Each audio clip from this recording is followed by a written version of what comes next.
Jackson Radio Show. What's up, everybody? Kevin Jackson here. It's a Kevin Jackson Show. KJRadio.com is where you can find us on the internet. And if you want to call 844-551-8255. Glad you're with us today.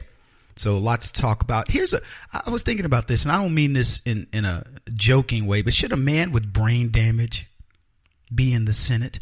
There's a rumor that, and theory, I should say, that McCain changed his vote on Obamacare because he's got brain damage. And he obviously does have brain damage. Now, I know all leftists have brain damage. I'm not even joking when I tell you that there's something twisted in the mind of a leftist, whether it's physical damage or it's mental damage done through years of indoctrination. It's brain damage. The only way you can think like a leftist is to have a damaged brain. Now, people may get mad at me for saying that. I don't give a crap. People may say, Kevin, it's hyperbole. You're over the top. No, I'm not. Look, I've explained this in 1,000 ways. I get bored talking about it, but how can you tell me that an influx of illegals coming into your country is good for you, or allowing refugees who want to kill you, who are actually demonstrating that they want to kill you and change the laws of your land, is good for you when you are the most multicultural person, group or country on the planet? And as far as immigration goes, as I say, look at the microcosm. Do you want to come home and see people sitting in your living room eating your food that you don't know? The answer is no.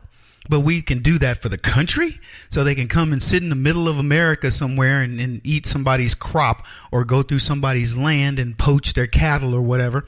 And it's okay? Of course not. It makes no sense whatsoever. A tax policy that takes more money from people than they actually earn. The government getting more. If I came to you and said you went out and you got yourself a burger, and I walked up and took 50% of your burger and walked away, we would have to fight. You would want to kick my butt, and rightfully so. So there's nothing that these people do. There's nothing that they say that makes sense. Oh, we have to help black people by dumbing them down. Let's change the rules and make black people stupid. So when they get into the real world, they're even more stupid. And of course, we blacks, I'm talking about leftists, we back it up. We prove just how stupid we can be by having more babies out of wedlock than anybody else, by killing more babies than anybody else, by being less employable than any other group because we're belly aching all the time about what's going on in the world against us. It is the very policies that most of these black idiots vote for that get blacks into the situation that they're in today. And somebody wants to make sense out of this. You cannot make sense of anything liberals do. Oh, Kevin, it comes from such a good place. Well, good for them for having, some core value that says, I want to be a good person. Well, just wanting to be a good person and demonstrating it are two very different things. So, brain damage, I get it. But McCain has actual brain damage. And he's voting on legislation. Shouldn't we disqualify that? I mean, look, how many other secrets are being held in D.C. of brain damage? And God forbid we actually know why these people vote the way they vote, given their peccadillos and their idiosyncrasies and their vices. How are these people being held hostage? I would like a clean slate. And you know what I'd like? I'd like for these people to come clean on, hey, I used to, have 15 wives or whatever. Come clean, because then you aren't held hostage by it. Somebody says, well, Joe Blow there has whatever. I don't know. As long as your propensity isn't something that harms children or other people, if it's consensual crap, I don't care, man. I just want you to legislate per the people. That's what the founding fathers did. They said, you know what? We know we like slavery. It's kind of a cool thing to be able to tell somebody to do something and they go do it without even so much as I can't even tell my kids to go do something else. I'm like, oof, giving me a look. I'm like, boy, I will whoop your head. You better go do what I told you. Okay, there. But I mean, it's nice to be able to boss people around. Anybody that tells you it's not true is a liar. Or they've never bossed anybody around. To be able to tell somebody to do something and know you're not going to get any lip, Lord, put me in that category. I will be in that line. You can't ask anybody for anything these days without them giving you a cross-eyed look like, what you doing? I don't do it for you. So, but the founding fathers wrote that out. Look, they were flawed people, bankrupt and probably cattle thieves. I don't know what else they did, and certainly owning people, that was a bad thing. But they decided, you know what, we're not going to indulge ourselves. We have a Congress and we have a group of politicians across the board who will indulge themselves, and they let all their little peccadillos hold them hostage. And so we've got these people that are suffering from maladies one way or the other, because you are brain damaged if you can't fess up to who you are. And that's what the problem is with leftists. That's what makes them so brain damaged. They don't want to own that, as we say, handle your scandal. They don't want to own it. I'm not telling you that you want to put everything that you have out in public. I get why people say this is a private matter. I understand that. But you can't let that private matter dictate what people do to you. And let me tell you, that's freeing, that's liberating, because anybody that goes, well, I'm going to go say this about you, you go say it. I'm willing to own it. And you have to be willing to lose everything. Like right now, Eric Bowling of Fox, some chicks said, oh, Eric did this to me or whatever. I know Eric Bowling, and I'll tell you something. Eric Bowling's wife she's top notch. She is spectacular. She's beautiful. And I've seen them together on more than one occasion, and it is not fake in terms of their, what they have for each other. And somebody, Eric Bowling this. You know why they're doing that? Because Eric's got a show. And what I can tell you about him is he's not going to give in. He's not going to, they're doing this to everybody. Look at what happened with Charles Payne and Scotty Nell Hughes, that, piece of crap. So I'm just telling you, folks, we have to have politicians. We need people that are disseminating information to us. We have to believe in them in the sense that, whatever my issue is, I'm going to give you the right advice. It doesn't mean I have to follow it. It doesn't mean I'm living it necessarily. That's what makes us all, so beholding to the higher power, that there's something out there driving us for better. Holy cow, man. But brain damage, making decisions about your life? Well, it's not just McCain. I hate to tell you this. It's been a whole series of Congress people for the last few decades who are brain damaged, and they're ruling your life, and it shouldn't be that way. We got a lot to talk about today. This is the Kevin Jackson Radio Show. Do you owe back taxes to the IRS or state? The secret to avoiding the IRS nightmare is to seek professional representation. My friends at Security Tax Associates provide the most cost-effective and ethical representation in the industry while helping to avoid seizures, levies, and wage garnishments. Security Tax Associates is here to ensure that the appropriate steps are taken to permanently eliminate any possibility of future tax burdens once and for all. For a free, no-obligation consultation, contact Security Tax Associates, 844-779-4177. That's 844-779-4177. 844-779-4177. Or visit them at securitytaxassociates.com.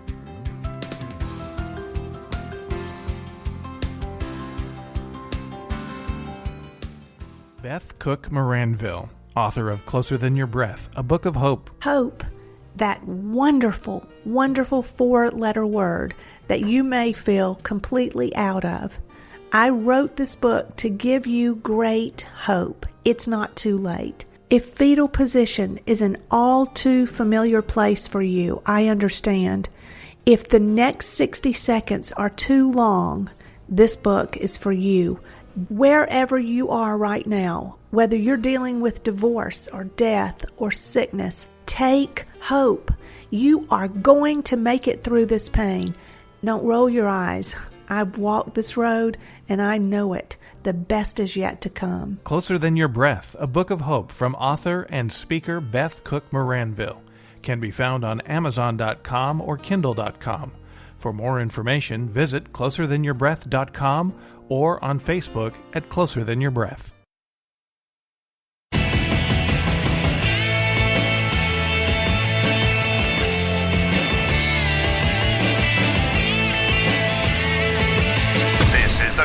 Jackson Radio Show.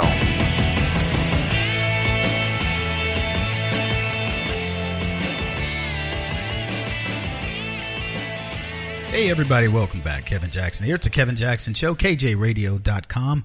844-551-8255. So I talked about Serena Williams the other day, and I got it wrong. I did. I'm ready to admit it. My mea culpa, my fake news media. I said that somebody made a comment about Serena Williams, and they said something along the lines that now that I've had a baby, now that she's had a baby, she's a real woman. As it turned out, Serena Williams made that comment. I only looked at the headline, and I didn't look at it closely, apparently, so I missed it. But the story's still true. Here's the thing. The left went crazy over Serena Williams saying, I finally feel like a real woman. and rightfully so. She had a baby. Up until that point, what do you think Serena identified as? She identified as a daughter. She identified as a sister. She identified as a tennis player. But she didn't identify as a mom. She didn't feel like, and I'm sure she identified as a woman. Don't misunderstand me. You know, she knows who she is. She's dating guys. It isn't like, I mean, Serena's buff. Like I said, she's an athlete, built like an athlete, but that wasn't the thing. Serena is all woman, but she didn't feel that way until she satisfied that thing inside of her. Now, as I said the other day, I ache for women who want to have babies and cannot for whatever reason. I really do. And as a man who can have a baby, I mean, who, you know, we don't have babies. You know, the only way we can feel it is obviously if we can't father a child. But I don't know that it's the same feeling that a woman has because, you know, the woman carries that baby. That's a feeling. No matter if I father a child or I adopt a child, I can still feel like a father. And I'm not saying moms that adopt children don't as well. And I'm not trying to make those kinds of distinctions. I know you guys get the point. It's only the leftists who are going to try to parse my words here. But to carry that child inside of you is uniquely woman. And so that's the thing that I think a lot of women miss. So here's Serena. She comes out and she says, I finally feel like a woman. It solidifies in me that feeling of that motherhood, that thing that I've been missing all my life, that thing that so many people take for granted. And when you think about the number of babies who are killed, right, by abortion, and you find one woman who cannot have a child and wants to carry that child, it's disturbing. And Serena, who's obviously ethnically black, she's of a ethnicity as am I, where we kill our babies in more numbers than anybody else because of the system. The system want us to kill our children. So Serena celebrates womanhood. She celebrates motherhood. And the left can't stand it. I want you to understand the mentality you have to be in to be mad that a woman as accomplished as Serena Williams, that has been such a representative of women, a representative of black women, a representative of blacks, an accomplished athlete, and all the other things. She is the Oprah Winfrey of tennis. And the left are mad at her because she doesn't toe the line. She doesn't say, well, what's the big deal about having a baby? There's just a baby. I'm bringing in another black baby to the world. Who cares? And they're mad at her. Think about that. Think about the ramifications, the mindset of a group of people who would denigrate her. And I don't know what they expected her to say. You know, I've always known that I was a woman, but now my baby validates. I mean, what do they expect her to say? She's excited. She's ecstatic. She finally feels, and here's the thing that they're mad about mostly, you know, let me just break it down for you. Serena has tapped into that emotional content that they hope no woman ever gets to when they think about what they've just done, the magic of what she just did. Forget all her victories, her Grand Slam titles, all the other things, the accolades, the trophies. I have a friend that works on her watch. She has a $350,000 watch on her arm, and my buddy, has to repair it from time to time. They bring them in for warranty. It was a gift from what I was told. But that watch is nothing in comparison to Serena Williams' baby. And what she's emoting, what leftists hate, is that women all around the world will pay attention to her as she emotes what this baby means, how it impacts her life. It's something deeper than anything leftism wants you to feel. Leftism wants you to feel things about your money, about your career, about women's rights and empowerment and all these other things. And you know what Serena Williams is saying in that one little statement that she made? She's saying, I feel more empowered than I've ever felt in my life. Take all these accomplishments and roll them into one, and they don't compare to what I did, giving birth to a child with a person that I love. And that vexes the left more than you can imagine. See, they thought they taught her better. She's been indoctrinated. The problem is she hasn't been. And what we should be tapping into is, why hasn't Serena Williams? I mean, we're talking Serena. She's a girl from Compton. This is a Maxine Waters girl, right? That's her person. So how does Serena, I almost said Serena again. How does Serena Williams escape this? She's a product of one of the worst areas you could grow up in America. Her dad's a little loony, but you know what he did? He took those girls out to the tennis court. He made them champions. And they were probably in public school, but what were they around to make her understand that? What were the real influences? Tennis coaches. And, I don't know. I think the tennis group of people are an amazing group of people. It's like me with golf. The people I meet on a golf course, for the most part, are really nice folks. You don't meet very many murderers and rapists and things like that on the golf course or on the tennis court. I'm not saying people can't be bad people to do these sports. I'm just saying, but football versus golf. Who would you rather your daughter marry, a football player or a golfer? You get what I'm saying? And don't be bringing up Tiger Woods. I know you don't even go there. Because even with Tiger Woods' shenanigans, you'd still probably rather that your daughter marry Tiger Woods than marry, say, Ray Lewis or Ray, what's his name, to beat his girlfriend up in the elevator. That, you know what I'm saying? So all I'm getting at is Serena Williams had all these influences that could have made her not tap into this thing of motherhood and what she's talking about. And you know what? It couldn't overpower that. See, that's the thing when God puts that little seed inside of you. And it's just difficult for people to say, to fight that. And the left hate that because that what she said about a child making her feel like a woman. I feel like a woman. And I'm not, it sounds like, what's that song? I feel like a dun, dun, dun, dun, dun, dun. But that feeling is too powerful for even leftism to win over. And if we capture that, we can show young ladies that that's what you're really about. It's not about these trophies and these things that the left wants you to believe you're about.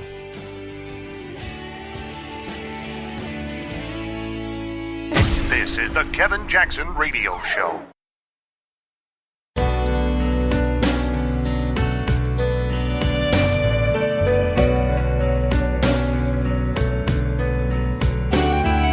This is the Kevin Jackson Radio Show. Oh man, do I have a story for you guys. Yikes. The left are cray. They are crazy. Welcome everybody. Kevin Jackson. It's the Kevin Jackson Show. So I'm a big fan of Sebastian Gorka. Met the man. The dude is huge. He's big head, big hand, big. I mean, just takes up a lot of space. And he's got this big booming voice. And unlike most of the academics and the guys that carry and women that have PhDs and blankety blank or whatever, I actually respect this guy's doctorate, Dr. Sebastian Gorka. He's special assistant to President Trump. And he's talking about, he's on MSNBC, and he's asked the question of how are you going to thwart terror in America and in the world? And Gorka gives a brilliant answer. I'm going to play the clip here in a second, but this answer is brilliant. And yet, the MSNBC hosts, there are two hosts, Velshi and Stephanie Rule. Ali Velshi and Stephanie Rule. And what cracks me up most about these two is you have an expert who gives you the answer, and you say, but. It's like my mechanic saying to me, well, Kevin, let me explain to you what's happening with your vehicle. This clacking sound you're hearing is your valve hitting against the wall, blah, blah, blah. And I go, yeah, but could it also be my tires? I mean, it literally is that stupid. And I'm going to play the clip in a second because I want you to hear this, and I want to dissect it because it goes to show you just how crazy the left is. Guys, I talk about the disease of leftism, and you're about to see it in full display. Let's get that clip. All right, let's talk a little more broadly about terror strategy, which is something you're directing for the White House. Most of the extremist-inspired attacks on the West we've seen in the last year or so have little or no material or operational connection to ISIS. Let's call it ISIS 1.0 versus 2.0. The new ISIS, or these new attacks, seem to be almost exclusively inspirational, imploring attackers in the West to use whatever they've got at their disposal to attack Westerners. And a lot of people say this isn't going to wane despite the imminent collapse of ISIS. How does your strategy deal with this? Well, first things first, it jettisons the political correctness of the last 8 years, and we call the enemy for what it is. We don't say that they're unemployed people and we just need more jobs. How does that actually stop an attack? May I answer your question without being interrupted? Go ahead. Thank you. You cannot solve a problem unless you're allowed to talk truthfully about it. So we will call it radical Islamic terrorism. We will target the ideology, and we will call them out for being evil, and we will work with our Muslim partners. This is the crucial part. We are not here to invade other people's countries and occupy them. The president thinks that's fundamentally un-American. We are here to help those nations that share our values and share our interests and help them fight the fight, whether it's the Iraqis and Kurds in Iraq, whether it's the Egyptians in the Sinai, or whether it's our European allies that now have to deal with this very severe threat to their own countries. Guided by. Now, I want to stop it there for just a second. Welcome back, everybody. Kevin Jackson here. It's Kevin Jackson's show. That's Gorka giving an amazing answer. He's saying, look, we have to win a philosophical battle, a marketing battle. We cannot win that marketing battle unless we call this thing what it is. And as he used the term, we've jettisoned the political correct nature of what the previous administration had tried to set up or establish, a politically correct narrative, I should say, of the previous administration. And we are going to call Islamic terror what it is. We will identify it. We will work with nations that share our interests in order to say, we aren't going to nation build with you. You want to have whatever you have in terms of Islam, do it. Because what we know is something very simple, and the Saudis are starting to see this. You cannot survive monolithically. The Saudis and the Middle Eastern countries can't survive on just oil. We're transitioning over. Saudi Arabia now wants to become a place for tourism. How are you going to become a place for tourism when you beat women, you do vaginal mutilation, you stone women, you kill with honor, what they call honor killings and so on, and you don't allow people to live their lives? If I come to Saudi Arabia, I have to follow Saudi Arabian tradition. Do I have to wear a hijab? Blah, blah, blah. You know, the point is, they are all going to have to make this shift. And that shift is you have to embrace the world. We've done it. That's why we're winning in this whole war of ideas. I don't mean it in a bad way, but it is a war of ideas. And so the United States wins in the war of ideas. That's the only thing that makes us better than everybody else, is because we've allowed all these ideas to come here, go to war, battle it out, and the best ideas rise to the top.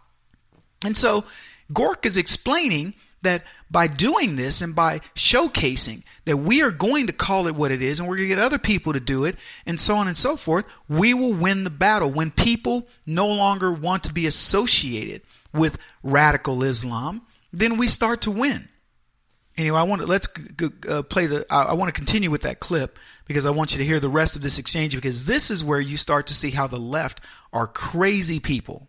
Again, I don't understand how calling it by its name stops the attacks in Paris or in Belgium. So if you God forbid, caught cancer, and the hospital was forbidden from calling it cancer and said you have the flu, go home and hydrate and take some aspirins, would you actually have the right treatment? No, but there's still no cure for cancer. Sorry, but have you not heard of chemo? I have heard of chemo, and cancer can still kill you. So it doesn't matter what you call it. But cancer can be. It doesn't matter what you call it, really. So if I call it the flu and say go home and take some aspirin, what's going to happen to you, Gorka, Stephanie? there must be a better response to that, right? I want us to stop it there because I want to actually talk a little bit about the meaning of what Gorka was saying and these people arguing the bigger point. So Gorka says, if you go to the doctor and they misdiagnose you, and he used cancer as an example, but a misdiagnosis is a misdiagnosis. If you treat the wrong thing, do you solve the problem? And they pretend not to notice the bigger picture and then go into the idea, well, cancer, you can't cure cancer. Yes, you can. You can excise cancer. If I have skin cancer, a spot on my arm, and the guy goes, you have the flu, I'm going to look at him and go, exactly how does the flu relate to my skin cancer? I mean, this thing that looks like skin cancer. Trust me, Kevin, it's the flu. Go home. Don't worry about it until it kills you. There are some benign forms of cancer. I mean, they're malignant, but they're less aggressive than others. And I'll tell you what, let's use John McCain. What if John McCain had been told he has the flu? What do you think he'd be doing right now? Hey, I know we looked at this brain biopsy and it's crazy, but you have the flu. They pretend to miss the bigger picture. That's what's so disturbing. But I want to play the rest of it because it gets worse. I asked you a very straightforward question. This is morphed into something else. I gave you a very simple answer. If you misdiagnose anything, right, whether it's a serious disease or an international geopolitical threat, you will never solve it. For the last 8 years, we had an administration that say, oh, it's economics. Let me just stop you for a second. These people are disenfranchised. It's not about economics. It's not about being disenfranchised. It's about people who have an ideology that is evil and has to be destroyed. Okay, so as opposed to operate. So welcome back, everybody. Kevin Jackson here. So Velshi goes on to say this. He says, we don't have to argue or debate a definitional agreement because he wants to move on. And he's completely wrong. Gorka is saying, yes, you do. You have to agree that misdiagnosing this problem is a major issue. Because that is the crux upon which I'm going to build, I should say the foundation upon which I'm going to build my strategy. If you continue to ignore that radical Islam is radical Islam and you want to say, oh, it's because they don't have economic opportunity and all these other things, you downplay what we're saying. That's like saying, the reason why, people join gangs is because they don't have economic opportunity, but we're not going to call them gangbangers. We're going to call them disenfranchised young black men. There's a difference between a young black man who's out there working hard and trying to get a job and the one who joins a gang and is willing to hurt or kill you just because you happen to be coming through his neighborhood. And we can certainly call them gangbangers. So why is it you're unwilling to have the definitional, and that's a word nobody uses, but the definitional agreement that these are Muslim terrorists? And then they go into, well, it's lone wolf versus this. And Gorka, I didn't get to keep this clip, but he corrects him and says there's no such thing as a lone wolf. Yet again, more propaganda from the previous administration. Every attack that has been made in America by a so-called lone wolf has tentacles that go back to either ISIS, Al-Qaeda, or some of these radical Muslim groups and radical Islamic groups. Call it whatever you want. That is where these ties bind. And don't try to soft shoe this stuff. And I love that he's saying, I don't care what you guys say. This is what it is. This is the way we're going to be talking about it. And it isn't spin. And that, if we can't agree that going to the doctor and getting a misdiagnosis is not a good thing, then what are we doing talking to you people? See, this is why I tell you leftists are idiots of the highest order. Kevin Jackson on the Black Sphere Radio Network. Do you owe back taxes to the IRS or state? The secret to avoiding the IRS nightmare is to seek professional representation. My friends at Security Tax Associates provide the most cost-effective and ethical representation in the industry while helping to avoid seizures, levies, and wage garnishments. Security Tax Associates is here to ensure that the appropriate steps are taken to permanently eliminate any possibility of future tax burdens once and for all. For a free, no-obligation consultation, contact Security Tax Associates, 844-779-4177. That's 844-779-4177. 844-779-4177. Or visit them at securitytaxassociates.com.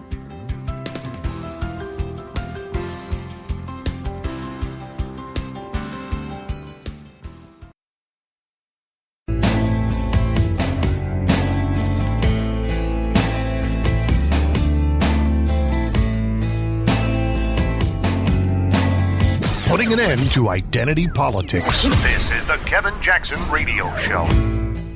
Welcome back, everybody. Kevin Jackson. It's the Kevin Jackson Show. How do you deal with leftists who won't even admit that if you were to go to the doctor with cancer and the doctor misdiagnoses you with the flu, and they say, well, that's no big deal. I was just talking about Gorka and him using that analogy in calling Islamic terrorists what they are. It's the same thing that we experience every day, folks, with the left, where they say, don't call young black thugs. Don't call Antifa terrorists who go out, or Black Lives Matter people who go out and intentionally intimidate citizens of the United States expressing their First Amendment rights. Don't bother dealing with those guys, and calling them what they are. They're just friendly protesters, but they will mischaracterize you in a heartbeat. You are a Tea Party terrorist. They've gotten you so afraid to speak out on behalf of what you represent that people don't even want to be associated with the Tea Party. Let me tell you something. For all the chickens out there that run away from Tea Party, understand this. This warrior that you're listening to, I formed the Tea Party community, a Facebook-like site for conservatives. I proudly stand behind the Tea Party name, and I will practically guarantee you that within 2 years, you will join me in that effort, because you'll understand the importance of not letting the left control the narrative. When are we going to stop it?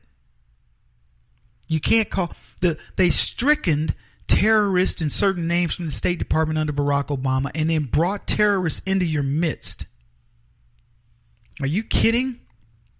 It's ridiculous that we allow this type of stuff to happen.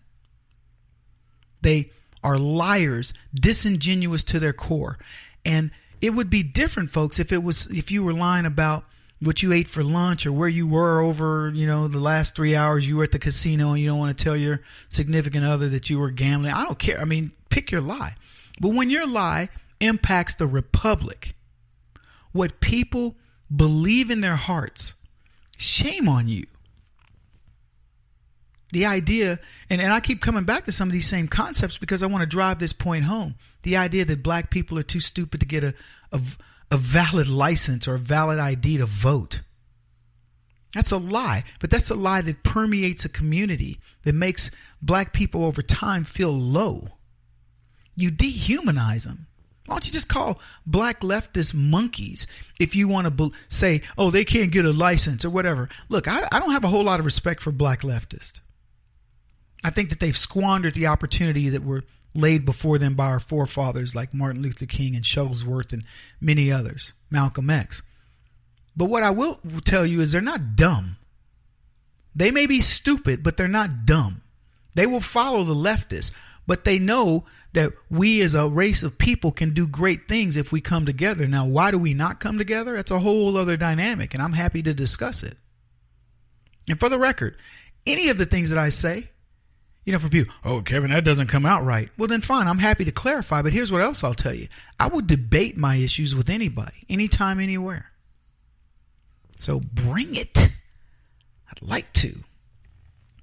Speaking of fake news and setting the wrong narratives and things like that. The New York Times had to retract the story on climate change. I touched on it yesterday, but they were forced to issue a correction after the much hyped report on the Trump administration supposedly attempting to hide a climate change report that didn't live up to the expectations that Donald Trump claimed. Now, the reason why you don't have to hide any data on climate change is because all of the data on the left has been falsified, and you can just go look at the doctors or the people, the climatologists who've looked at the data, and you'll find a litany of people who've been paid to say what they've been paid to say. You'll find no real evidence of man-made global warming or global catastrophe, yet they will hide their data. They won't tell you. We had to find their data the hardest way ever. If you want to know what we're willing to discuss, I'll go on. I will debate Bill Nye, the science fraud. I will debate any climatologist they put on in front of me. And here's what I'll promise you, folks. I won't reference a single report. I'll just debate them with common sense. Call me the common sense debater. So the New York Times claims that, they're hiding this information. What? Hiding what? What do they need to hide? That weather occurs? This has happened and it's this much since recorded history. Well, what about unrecorded history? You have any data on that? What about the unrecorded history that you agree happened when Pangea, the single continent, broke apart and formed what now constitute our continents? What about that? Was there a catastrophic event that occurred for that to happen? What did man have to do with it? What's man got to do with it?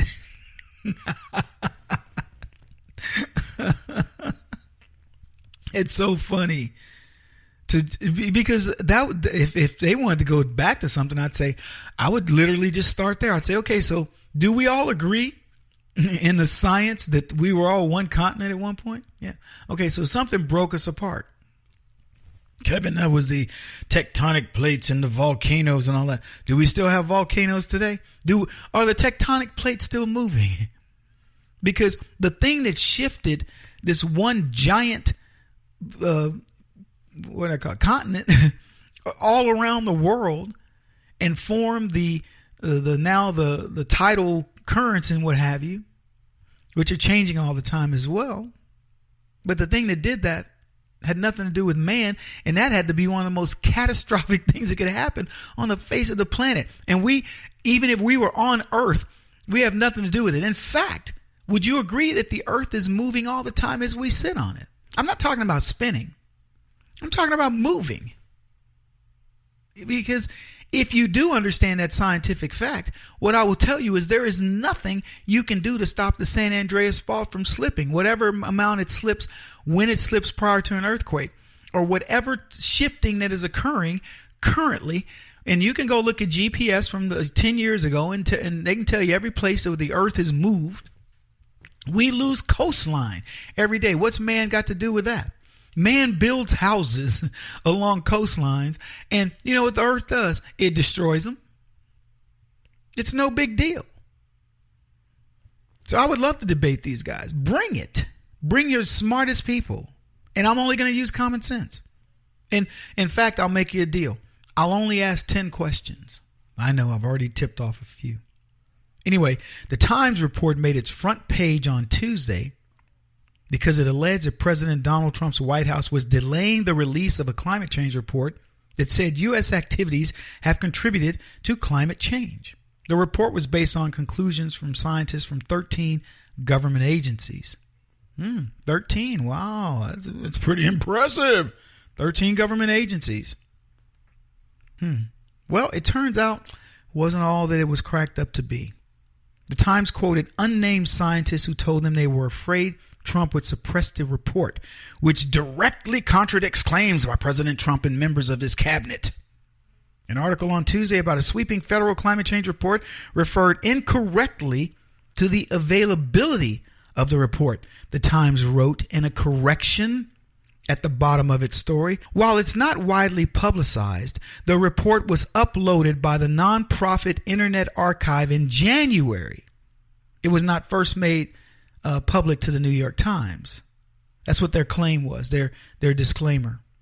The Times originally claimed that they had exclusively obtained the report, presumably through a government hacker, and were the first to report on it. However, it wasn't exactly true.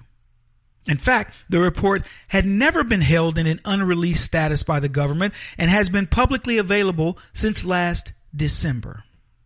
Scientists who worked on the report were quick to point that out, and even one took a veiled swipe at the Times by essentially alluding to the idea that they wanted to rush to judgment.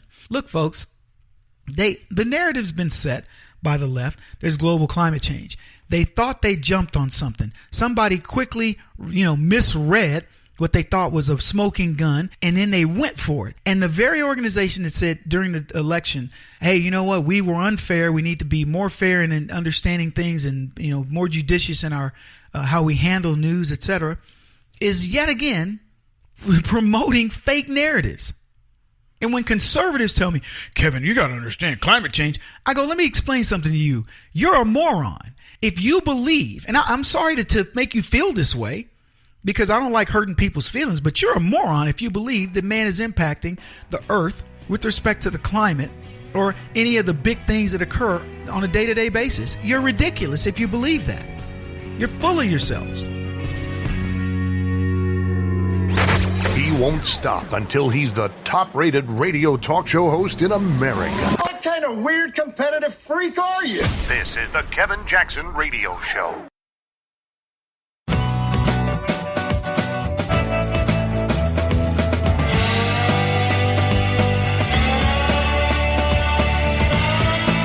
This is the Kevin Jackson Radio Show. Welcome, everybody. Kevin Jackson here. It's the Kevin Jackson Show. KJRadio.com, or you can phone us at 844-551-8255. And for one of my routine callers, we've gotten a ton of messages from you. I'm sorry we haven't played more on the show, but I will try to address all of your various issues. At one caller, she's a really interesting lady. I believe she's a Native American or Indian like myself, and a sweetheart, and we love hearing from her. And she gives me lots of information that we try to share on the show. Anyway, hey, look, I don't know if you guys saw this. Illegal Africans stormed the beaches of Spain, or I should say a beach of Spain. They came over in like a rubber raft. They looked like Navy SEALs coming up, and they hit the beach and take off running, and the people are running. People are from the Spanish people are going, what the heck's going on? It's translated. I mean, they don't translate the video, or I would have played the clip. But I can translate it for you. They're like, what's going on here? Who are these people? How did they get here? And then they're talking about the people and grabbing their kids. Like, go get the kids. It was a crazy video. And here again, it just shows you the Navy, Spanish Navy, nobody got these guys. They for all intents and purposes, who knows what diseases they carry? Were they terrorists storming the beach? Are they drug traffickers? Are they human traffickers? Who knows? Now they just dispersed into Spain. Now, I don't know how easy they're going to be to spot. They're Africans in Spain. Spain tends to have very light people, but who knows? Maybe Spain won't let you, go up and go, hey, listen, African, you look rather African. Maybe they won't let them do it. But wow, it was. You have to see this video to understand what's going on here, folks. It was mind-boggling. And here's the thing. Every time I see something like that, I think to myself, this isn't isolated. They just somebody happened to get that one on film. These are things that happen typically in the dead of night when we don't even know it. How many of these people hit our shores? You think Cuba, you think everybody that comes over from Cuba is on some dingy raft that, it's barely seaworthy at all? Or do you think some of them come over in these rubberized rafts that can do pretty well? How do you fuel that thing from the distance it had to go? I don't even know. I have a lot of questions about this. But the Spaniards are upset.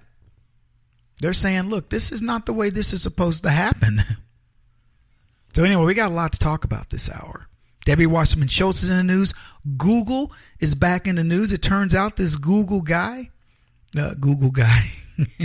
he may sue the Google for getting fired, for firing him because of this Jerry Maguire thing he wrote, where he said, look, women, you got to let go, which for the sake of this discussion, I should tell you, women of Google may file a class action lawsuit against the company. I want to go into that separately because it's a bigger story than normal. But as far as this guy, I'm going to tell you, I don't even know his name. I didn't look at the story, but I would hire this guy on the spot. That's if I had the money. See, think about Google, and this segues into the conversation we'll have about the ladies. Google hires the best people. It doesn't always work out, but they can be very selective. Google can say, cut it. I remember when Cisco was the company to work for. You guys old enough to remember this? If Cisco hired you, it was printing money for you. You took the stock options, and people fought to get those jobs, fought to get them. And at one point, I even considered interviewing with Cisco, moving out to California. I mean, that's how desperate to get on at Cisco people get, is you will consider doing the things that you just would normally not do. It's like, holding up a sign on a street corner going, we'll work for Google, Well, I was thinking more like a prostitute. But you get what I'm saying? It was like that was the job to have. Now Cisco. Now Google is the job to have. My son turned down Google. My oldest son. He asked me, Dad, what do you think? Should I go work for this company or Google? I said, I'd go with Google. I mean, stock options. Blah, blah, blah. So he goes to work for the other company. A year passes, and he says, hey, Dad, just FYI, had I stayed at Google, my stock would be worth $100,000. So on top of his pretty decent salary, he was going to make $100,000 in stock, which, by the way, probably now, because it's been about 3 years later, is worth about, I don't know, cool $250,000, maybe $500,000. But he chose a different path, and good for him. He's doing great. But yeah, Google. Yeah. Look, we need to let the people of Silicon Valley know something. You will be hired by us. If you want to have your own opinions, don't go work for leftist companies. Come work for us. If you want to leave the cesspool of leftism, we have a home for you. We will hire you. We want you. That's a big deal. These guys know they can get jobs. But what they're tired of is they're tired of being spoon-fed leftist narratives and leftist ideologies when they say to themselves, look, I'm working at Google. Everybody seems qualified here. Why are we talking about silly issues? If you're at Google, you're qualified. If you're not, it isn't because we don't want you. It's because you didn't make the grade. You know what that white kid was figuring? He was like, look, don't downgrade what I've achieved. I want Google to remain the toughest job to get. That's what I want. I want Google to, for people to look at guys that work at Google and go, ooh, Google, gee, okay. Because let me tell you, when I tell people my son turned down Google, they're like, wow, what's this kid doing now? That's the reaction you want. You want to feel like you've made it somewhere. And you don't want people constantly, it's a terrible place. I don't like it. They didn't treat me right, whatever. And then I'm going to segue into the stuff that's going on with these ladies in a bit. What else we got? Michigan mother luring young teen boys for sex. Did you see this woman? Talk a little bit about her in a bit as well. Democrats are scared. Polling is not looking good for them. Debbie Wasserman Schultz, they're making brash statements about Debbie Wasserman Schultz. Hillary Clinton investigation reopened. Look, folks, it is not looking good for the lefties. Not looking good. And we know why. Haven't you been waiting for this? I certainly have. Short break, folks. We'll be back. This is the Kevin Jackson Radio Show. Do you owe back taxes to the IRS or state? The secret to avoiding the IRS nightmare is to seek professional representation. My friends at Security Tax Associates provide the most cost-effective and ethical representation in the industry while helping to avoid seizures, levies, and wage garnishments.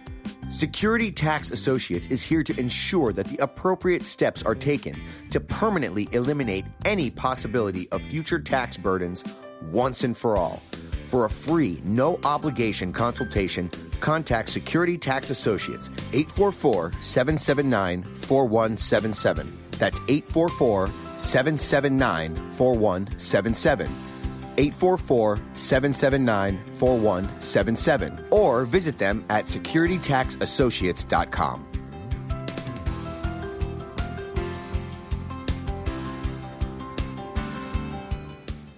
Beth Cook Moranville, author of Closer Than Your Breath, a book of hope. Hope, that wonderful, wonderful four-letter word that you may feel completely out of. I wrote this book to give you great hope. It's not too late. If fetal position is an all too familiar place for you, I understand. If the next 60 seconds are too long, this book is for you. Wherever you are right now, whether you're dealing with divorce or death or sickness, take hope. You are going to make it through this pain. Don't roll your eyes. I've walked this road and I know it. The best is yet to come. Closer Than Your Breath, a book of hope from author and speaker Beth Cook Moranville, can be found on Amazon.com or Kindle.com. For more information, visit closerthanyourBreath.com or on Facebook at Closer Than Your Breath.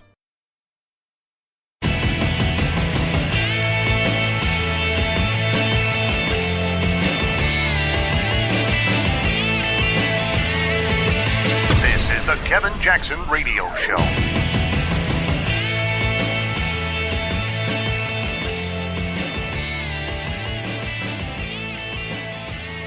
Welcome back, everybody. Kevin Jackson. It's the Kevin Jackson Show. Oh, we also think of this as the Black Sphere University, where I'm chancellor and teach all the classes. And on this program, we talk a lot about leftism, talk a lot about rightism too, because there's a reason why rightism is on the right. It is correct. But I like to talk about leftism because I like to expose you to the things that you may not see each and every day. You may not, you see it, but sometimes you don't recognize it too, right? I mean, that's what happens. We don't always know when it's in our faces, and it's usually in our faces. Leftists don't make any attempts to hide their communist ways, their views, their fascism. They tell you who they are by telling you, they tell us who they are by attempting to tell us who they think we are. You're a fascist, said the fascist. You don't fool me at all. But I get these stories sometimes, and we covered this story I'm about to talk about. We covered it with respect to teachers.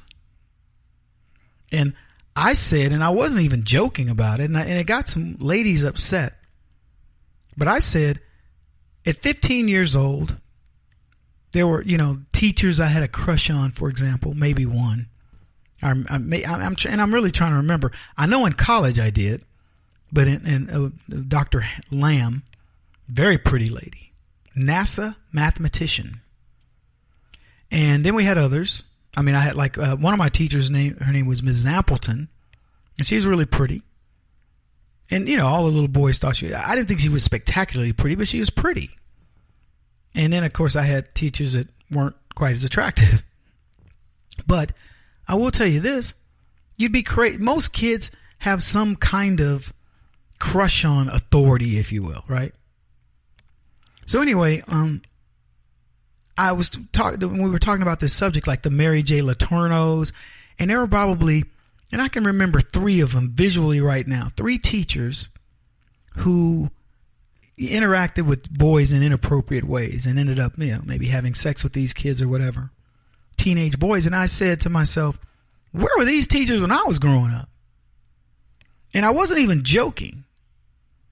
I remember one of the teachers, he was our sports teacher, coach, and he was having an affair with a girl. She was probably 16 or 17. And I remember watching them argue one time in an alley.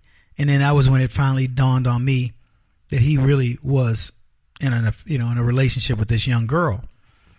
And I had a conversation with her one day, and I said, there's a rumor going around that you and this teacher are having, are together. And I said, but I was at a friend of mine's house, and I saw you guys arguing in the alley.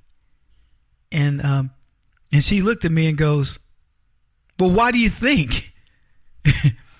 And I was just remember thinking, wow, she just readily said, yeah, we're having an affair.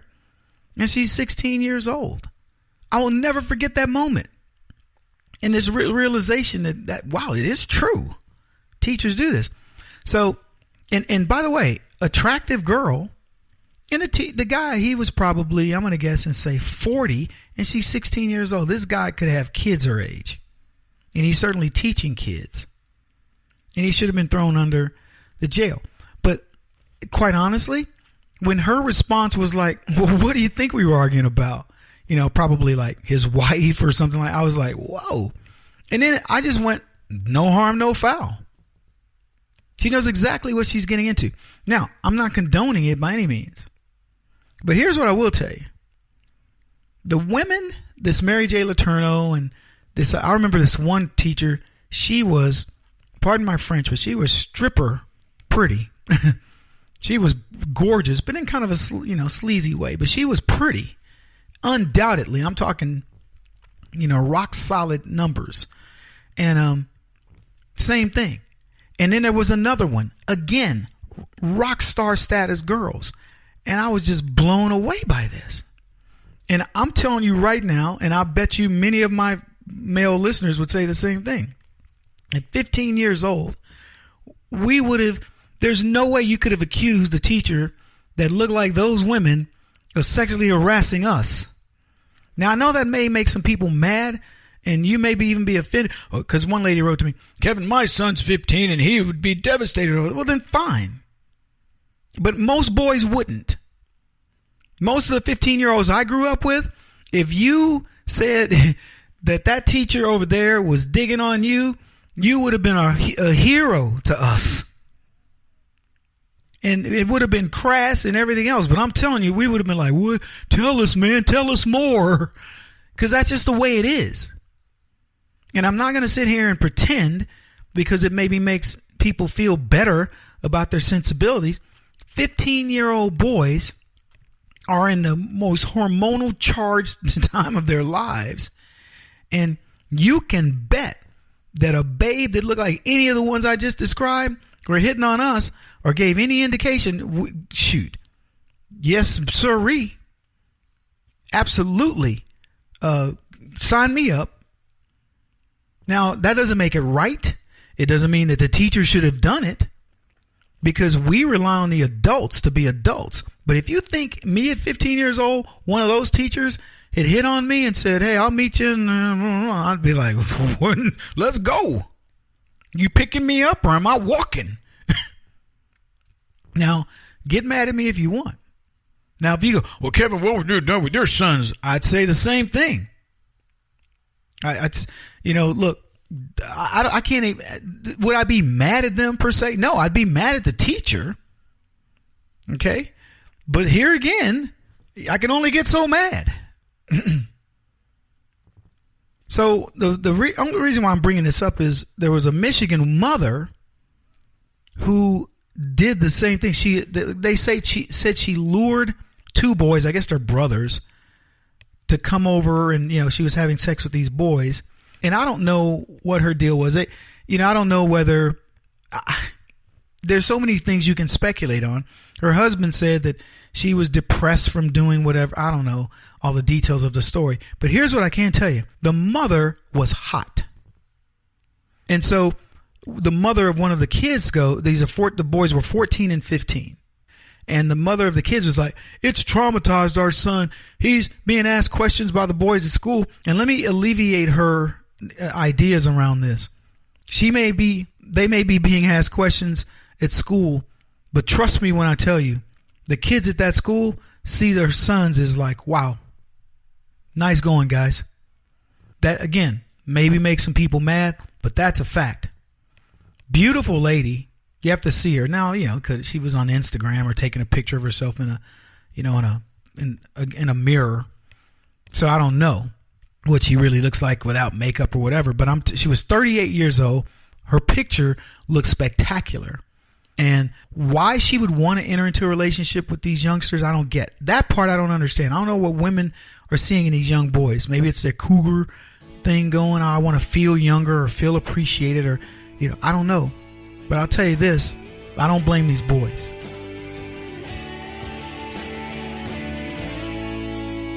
This is the Kevin Jackson Radio Show.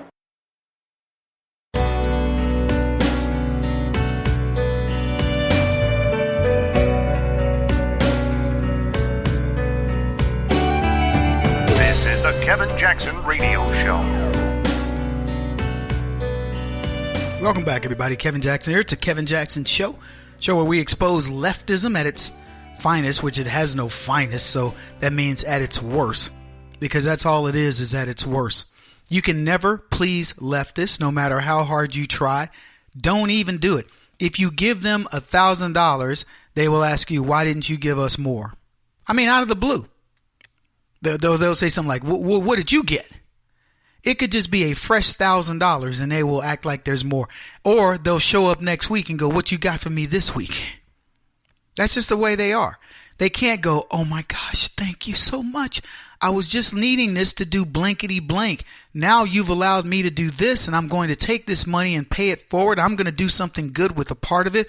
And I'm going to give part of it to the Lord. I'm going to give part of it to people who've needed things as well. And then I'm going to take mine and do something good with it. I'm going to multiply it. No, they will blow it and they will come back looking for more. And if you don't have it, they will shake you down. They'll bring a friend. They will beat the crap out of you for it. That's the dude that gave me that $1,000 the other day. Really? That's him? All right, let's go get it. And they'll ask you at first, hey, man, look, you gave me $1,000 the other day. Yeah, I just wondered if you might have another one. No, dude, that was it. Oh, well, look like things ain't going to go your way today. They will take it. And if they can't take it, they will get help taking it. And if the help that they can't get taken, they'll escalate it till they're finally getting what they want. And what they want is what's in your pocket, what you have earned or decided to give out of the goodness of your heart. That's all they care about. And if you pick up any media outlet you want, I promise you will see leftism defined in such a way that it will blow your mind. And I'll give you an example because we've been talking about Google. The guy who sued Google saying, you know what, look, I'm sympathetic to women and their causes and things like this, but it's not always the way they put it. It's like black folks. The cops, man, they keeping the brother down. It's not always the way black people put it. In fact, with special interests, it rarely is. Special interests are called special interests for a reason. That's all they care about is their interest. They don't care about us. They don't care about the people at large. They only care about themselves. And a good example are these Google women. And I'm torn. I'll be honest with you. I'm torn in this story with the Google chicks. The reason is we owe Google nothing. Google is a leftist organization run by Sergey Brin and others, and they don't care. Again, they don't care about the nation at large. They don't even follow the rules that they claim to follow, and I don't blame them for this because Google should be able to hire who it wants. But Google violates all the Department of Labor, the EEOC stuff constantly. But I'm not going to be mad at them because they want the best people. I'm happy about that. So when I found out that they were going to be sued by a group of women, I was happy that Google's being sued because they should be sued for their own leftist policies. But I'm also sad because they don't deserve to be sued. Jesse Jackson's been wanting to wage a lawsuit against these guys for, I don't know, better part of a decade. Black people use Google. So he's saying the Google has been disproportionate in hiring, non-blacks over blacks since the company's inception. And they want something done about it. He does anyway. But Google's gotten around it by saying, hey, look, bring us the black candidates. If they're qualified, we'd love to hire them. Even in fact, we will give money to make sure that these kids have the opportunity to do so. And they still can't get answers back. Can't get black folks to bring it in. So what do you say? And the same is true of women. Google has no gender policy. There are a bunch of leftists who bought into this nonsense that women are being oppressed. So what do you think? There's no way we're going to be able to do it. The Google wants you. Go there. They want you.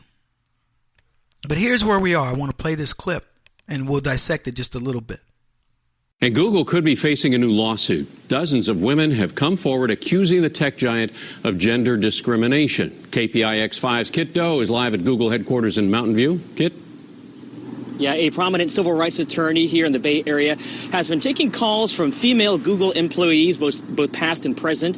He says that they had no idea how much their male colleagues were getting paid. When they finally found out, they were upset, demoralized, and now they want to sue. When civil rights attorney James Finberg asked on social media if any female Google employees out there thought they were unfairly getting paid less than male coworkers, the phone started ringing. In my experience, having 70 people call you when you put up a post about a company is a very large outpouring of dissatisfaction. Back in April, the Office of Federal Contractor Compliance Programs, a division of the Department of Labor, testified in federal court about an ongoing investigation into Google's pay practices.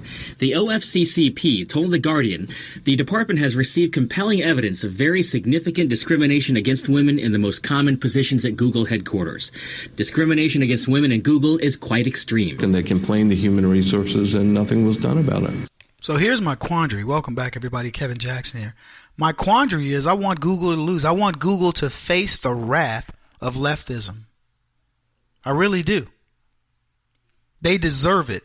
I want Google, Facebook, anytime leftists create something, I want them to be force-fed it. But at the same time, I know this is complete and utter nonsense. And I want the women's movement to get their butts kicked simultaneously. In this case, it's mutually exclusive. I can't have both of those. One's going to win, one's going to lose. And if there has to be a winner, it needs to be Google in this one. See, I love how this was framed out. You have a civil rights attorney, which, by the way, means leftist, money-grubbing leech. And he puts out a thing on social media that says, if you worked at Google and you feel that you've been slighted in any way, put that out for any company and see what happens. So he puts it out to women. You've been slighted. What was your pay? Let me tell you how Google set the pay. Google interviewed these women, these guys out of college, and said, we'd love for you to come work at Google. Here's what we're willing to pay you. And they said it was, 75, 80 grand. Something like that.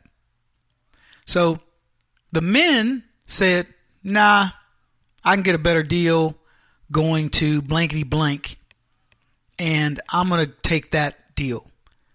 And then Google fired back and said, no, I'll tell you what, we'll match that. And that was it. Women came out of college and Google said, here's your pay rate of pay. Pay rate. I'm you know what I meant. And they said, great. And they took it. And I don't know how they valued themselves or whatever, but that's all that happened here. And I love how they say they had no idea that their male colleagues were getting paid so much. Who does? Who knows what anybody gets paid? Look, I don't know what anybody in my industry makes. I often tell myself, and I got to remember this when I'm obviously negotiating with my own deals, is I look at Rachel Maddow, I look at Megyn Kelly's deals, I look at Al Sharpton, I look at some of these MSNBC people, and these are people making millions of dollars doing stuff that I think is a joke. But you know what? When somebody talks to you and says, hey, you may negotiate with Fox and you may be looking at a 7 or an 8-figure deal. You're like, whoa, I don't know. You start to second guess yourself. And it's human nature. You're like, man, that's a lot of cheddar. But if you put it in comparison to others, I don't know how much oomph Maddow thinks she has. Let's face it. They look at your ratings. The negotiation that I might have with, and I'll just use Fox as an example, on the onset may be based on, look, I don't have enough of a track record to be able to demand this kind of money. But then the second negotiation, you can be guaranteed I'm going to go, okay, I know my value. But what's funny is a civil rights attorney does this. He says 70 people responded. That's a large outpouring. Maybe it is. I don't know. But if that is a large outpouring, okay, great. And then they say the Department of Labor has been investigating Google's pay practices. Investigating what? The average person working at Google makes a fortune. What are you investigating? They make a lot of money. So Google makes a ton of money, and the people working there make a ton of money. They all seem happy at the time. I keep coming back to, how do you go back in retrospect and try to make people unhappy with the deals that they cut? That's when you're a troublemaker. If you like the deal and it got you to the next deal, congratulations, move on. Kevin Jackson on the Black Sphere Radio Network. Do you owe back taxes to the IRS or state? The secret to avoiding the IRS nightmare is to seek professional representation. My friends at Security Tax Associates provide the most cost-effective and ethical representation in the industry while helping to avoid seizures, levies, and wage garnishments. Security Tax Associates is here to ensure that the appropriate steps are taken to permanently eliminate any possibility of future tax burdens once and for all. For a free, no-obligation consultation, contact Security Tax Associates, 844-779-4177. That's 844-779-4177. 844-779-4177. Or visit them at securitytaxassociates.com.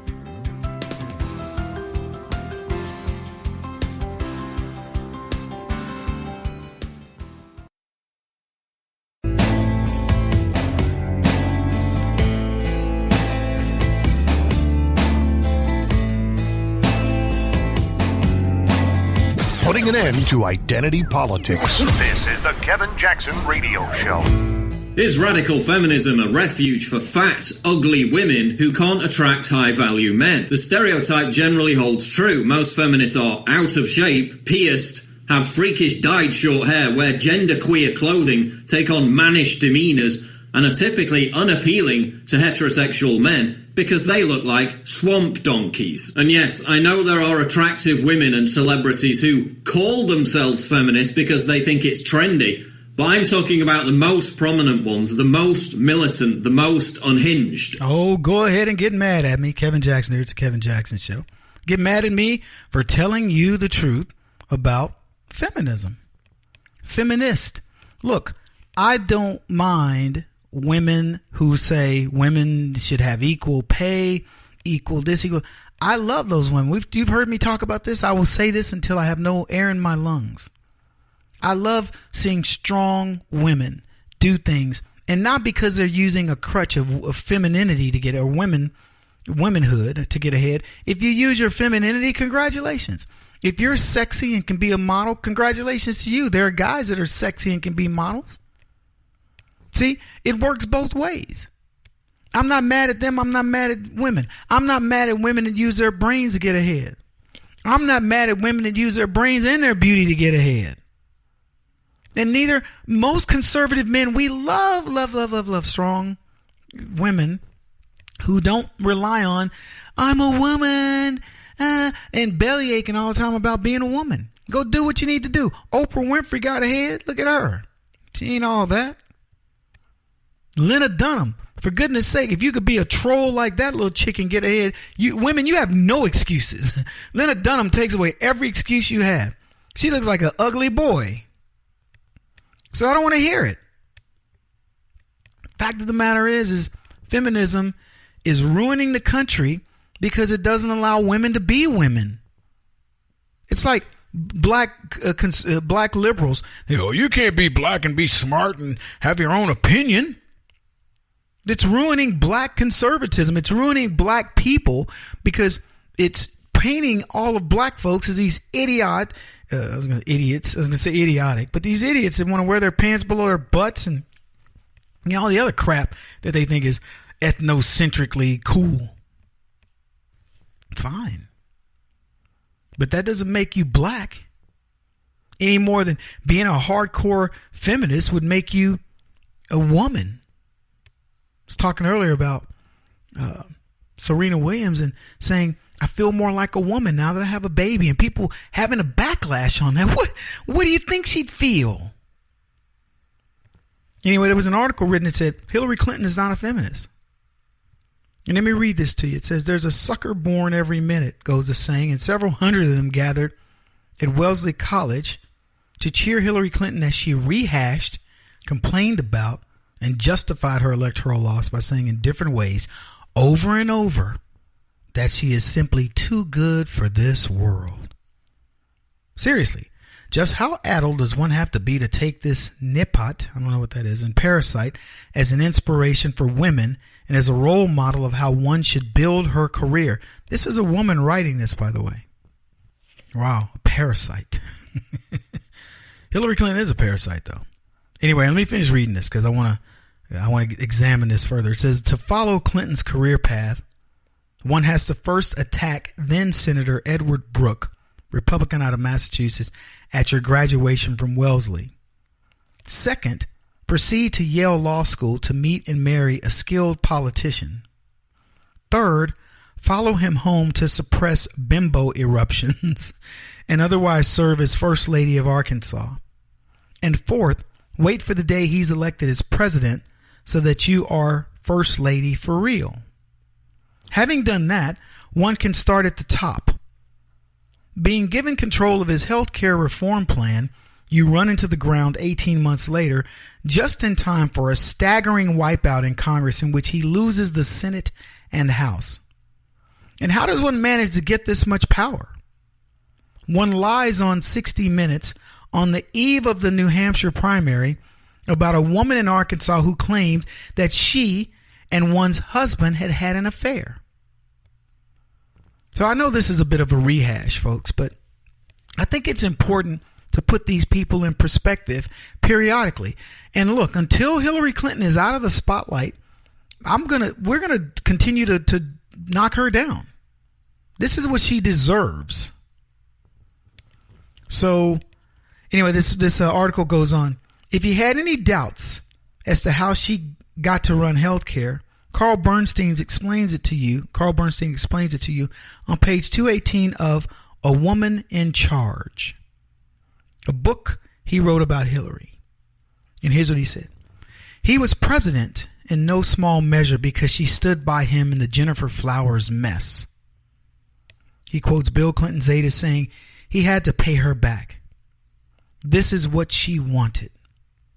And he couldn't figure out how not to give it to her. So he hoped for the best. Don't you love the idea that we have a president at the time, Bill Clinton, who didn't look at things through the prism of what's best for the people, but merely made the guy, well, you know what, I owe her, and this is for the best. So let me give this over to Hillary to run because I owe her. It doesn't matter if it's good for the nation. Who can stand that? That's ridiculous. So what he says is instead of getting the best, he got the worst. While Hillary built her career on trying to discount what Paula Jones and Juanita Broderick had accused Bill of doing while joining Anita Hill and others in running against Clarence Thomas for what Hillary claimed that he said. So what she's saying there, and you guys get this, you have proof of what Bill Clinton did, Hillary Clinton knew this. And while ignoring that proof, she decided, you know what? I'll go after Clarence Thomas and men on the right where there is not an ounce of proof, because it'll represent women well. See, that's what you call self-serving. That's not what you call a feminist. And I'll tell you something else. Situation reverse, put a man in charge of, let's say I've got this same dilemma. I guarantee you, as a conservative man, I am not going to side with the right just because they're on the right. I'm going to choose what is the best course of action, what is right from wrong. Hillary Clinton would never do that. Not in a million years. It was so calculated what these two wanted to do. It was like watching House of Cards, except the real life version, and much worse. He said, haven't gotten so much because Bill misbehaved with one woman. Hillary got even more 5 years later, when it turned out that he misbehaved with 3 more. In the course of a suit brought by Paula Jones, who charged that Bill had asked her to kiss it in a hotel room in Little Rock, it came out he had an affair with a 24-year-old intern. And he'd also molested an aide in the White House on the day that her husband had died. That's a scandalous group. That's as low as it gets, folks. As this broke new ground on the Richter scale of spouse mortification, the public was happy enough to allow her to run for Senate from New York, a state that she had never lived in order to start life anew. Hillary, who got one big job by covering up for her husband's philandering, got another because he had strayed once again and had been impeached in the process. While the 3 jobs he's held that required executive competence, healthcare reform, and her 2 runs for president could be studied in his examples of cosmic mismanagement. So, of course, she's now the ideal of millions of women who swear she's the soul of the self-made girl power, who would in due course have made a great president if only men had given her a chance. See, that's a great way to put this. That's the feminists want you to believe that Hillary is an icon. Like I tell you, whatever they tell you she is, somebody else is. She's not it. She's an icon. Let me tell you, if feminist women leftists, if that's the best you can do, shame on you. God, you're disgusting. Now, I was talking to a buddy of mine. I said, it really bugs me that Sarah Palin didn't do more with her the newfound fame. Does anybody really consider her relevant anymore? And I'm not saying that to be mean. I think she's a nice lady, but it bugs me that Sarah Palin hasn't done more to help the cause of conservatism as it relates to feminists. Just seems like we squandered an opportunity there. I hope she gets, somebody talks to her and she can help to rectify that. Because Hillary Clinton certainly is not a poster child for women. He won't stop until he's the top-rated radio talk show host in America. What kind of weird competitive freak are you? This is the Kevin Jackson Radio Show. With each generation, that old curse of racism is passing further into history. More than ever, people of all colors and cultures work together, live and play together, fall in love, marry, and have children together. It's turning out like Dr. King hoped. Americans judge each other by the content of their characters. Diversity is everyday life, and the only time you hear about racism is from politicians. Take a fresh look at the unhyphenated America. It's all around you. Log on to unhyphenatedamerica.org. What's up, everybody? Kevin Jackson here. It is the Kevin Jackson Show. Glad you're with me. You can reach us at kjradio.com or 844-551-8255. Let me give you that number one more time. 844-551-8255. We love hearing from you. You can get a hold of us on Facebook, Twitter, Kevin Jackson TBS. That's @ Kevin Jackson TBS. Look, got a funny story for you. Guy does a GoFundMe for chicken. Black dude. His name is Terrence Williams. He's been on Hannity. I've never seen him on Hannity, but I've seen his videos and I know Sean follows his work. And he's a crazy brother who is a Trump fan, and probably along the lines of what's the two girls, Ebony and Ivory, Diamond and Silk. And this white woman gets mad at him for wanting to fund his chicken dinner. And he makes a video laughing at her, mad at him, saying people could use that money. And what's funny, the irony of a leftist who's mad at a black dude who wants to get his chicken funded, because what? For all intents and purposes, he could say, I'll go get a SNAP card and get on welfare, and I'll let you fund my chicken. But she says, funding your chicken, you're taking money away from somebody else. Well, funding his chicken through SNAP will be taking money from somebody else, wouldn't it? And it's the irony that she's mad at him because he takes an entrepreneurial approach where people can voluntarily give him money, and she's mad. That just goes to show you how leftism works. I'm mad at you because, black man, you are not following the rules. But they're sitting there eating your chicken. She's, showing how he's licking his fingers and stuff. And I'm admiring this dude's ingenuity for, number one, she says, you got $110 in that account. Like, okay, great. So he can fund chicken for quite a few meals. You don't need to take care of him. Last time I checked, GoFundMe wasn't robbing some middle America white housewife or her husband and financing it for Terrence. And the funny thing, the stereotype of Terrence asking for a chicken dinner didn't go lost on me. The fact that the man says, fund my chicken dinner. I would have said, fund my chicken dinner with my watermelon, my peach cobbler, and my collard greens.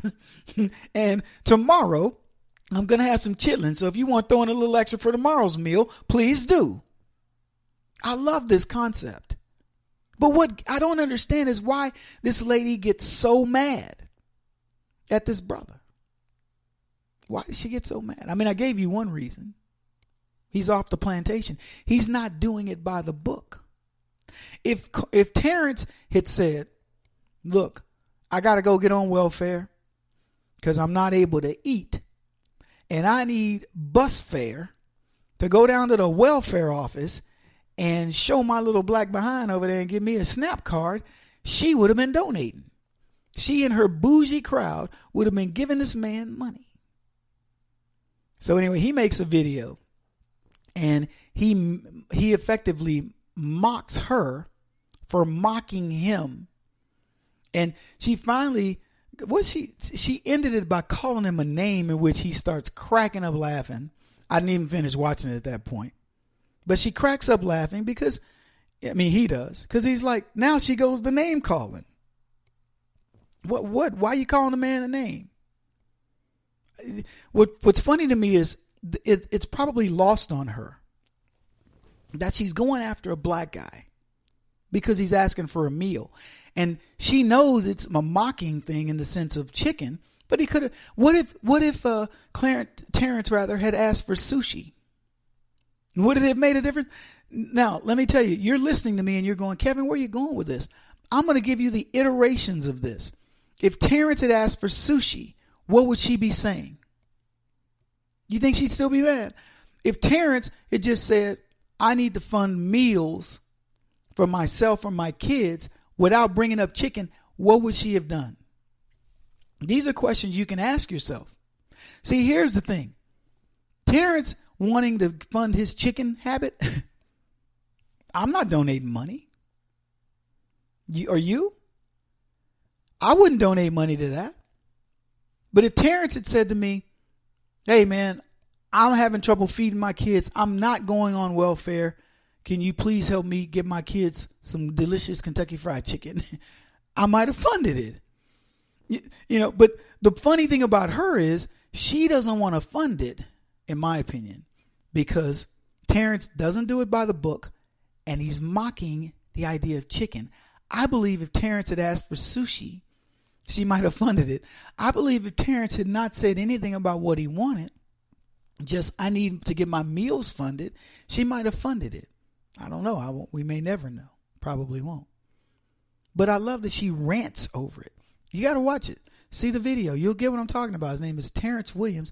And this lady is royally upset She's super angry that Terrence wants to get a meal through GoFundMe. What are you doing there, black man, using a site like GoFundMe to go do something that has nothing to do with me? I mean, think about the idea that this woman doesn't want a man to do GoFundMe. Have you heard of any ridiculous things on GoFundMe? My producers are like, yep, shaking their heads, because we all have. We've seen these ridiculous. People want fund my college books, fund my spare tire, fund my whatever. Crazy stuff. Why can't Terrence fund his chicken dinner? You think this lady has ever gone on GoFundMe and said, I can't stand that they're funding this, and then does a video mad about it?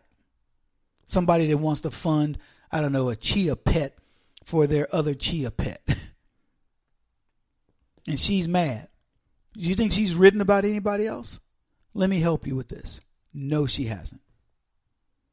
See, because white liberals like her, they believe that they know exactly what black folks need to be doing. How dare Clarence fund his chicken meal with GoFundMe? It makes no sense. Anyway, we got a lot more to talk about. Debbie Wasserman Schultz is in the news. Maybe we'll get to fashion. And the Democrats are also very scared. That's right. All the nonsense that they've been doing for quite some time has got them very scared. I want to talk about that when we come back as well. Anyway, keep it here, folks. You're listening to The Kevin Jackson Show. Do you owe back taxes to the IRS or state? The secret to avoiding the IRS nightmare is to seek professional representation. My friends at Security Tax Associates provide the most cost-effective and ethical representation in the industry while helping to avoid seizures, levies, and wage garnishments. Security Tax Associates is here to ensure that the appropriate steps are taken to permanently eliminate any possibility of future tax burdens once and for all. For a free, no-obligation consultation, contact Security Tax Associates at 844-936-5949, 844-936-5949, 844-936-5949, or visit them at securitytaxassociates.com.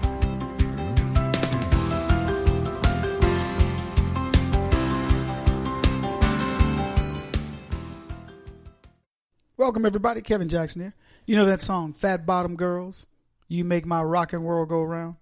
I was talking about this the other day. We had a subject of, what was it? We were talking about skinny models versus plus-size models and all that. And I was telling you guys that one of the guys wrote to me and said something like, Kevin, would you look at a Sports Illustrated with a plus-size model or a skinny model?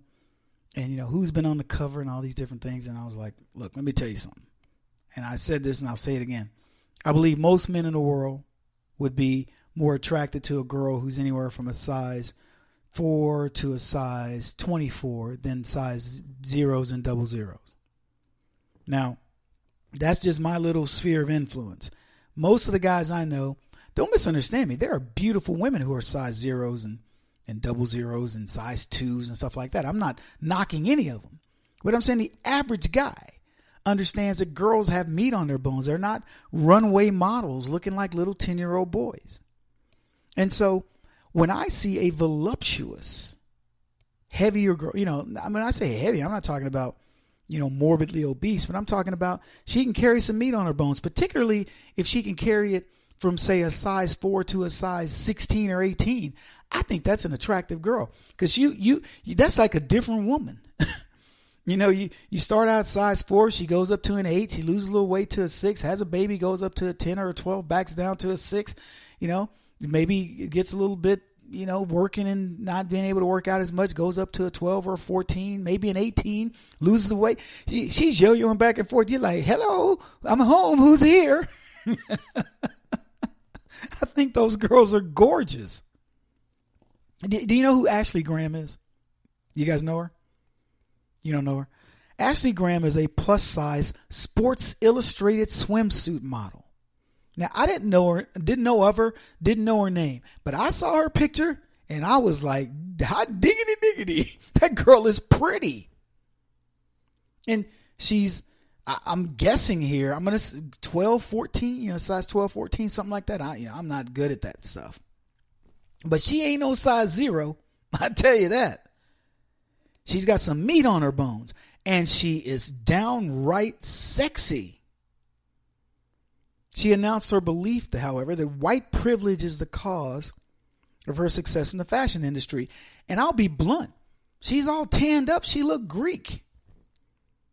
She looked, I don't know. You could have gone with Hispanic, Greek, Italian. But she says white privilege is the reason that she's where she is. I think it's because she's smoking hot, personally. She says, I'm not on this pedestal. I know I'm on this pedestal because of white privilege. So she did an interview with New York Magazine.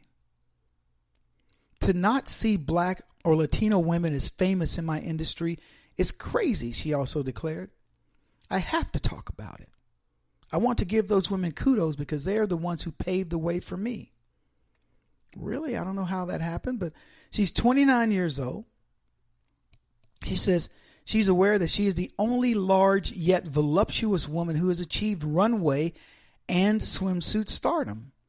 Now, I don't know what her deal is, and I don't know what she's, what her fascination. Look, how you achieve stardom is your thing. Don't think for 1 second that there's not some hot Latina, some hot black chick who can displace you. It isn't because Ashley Graham is white. It's because she was hot.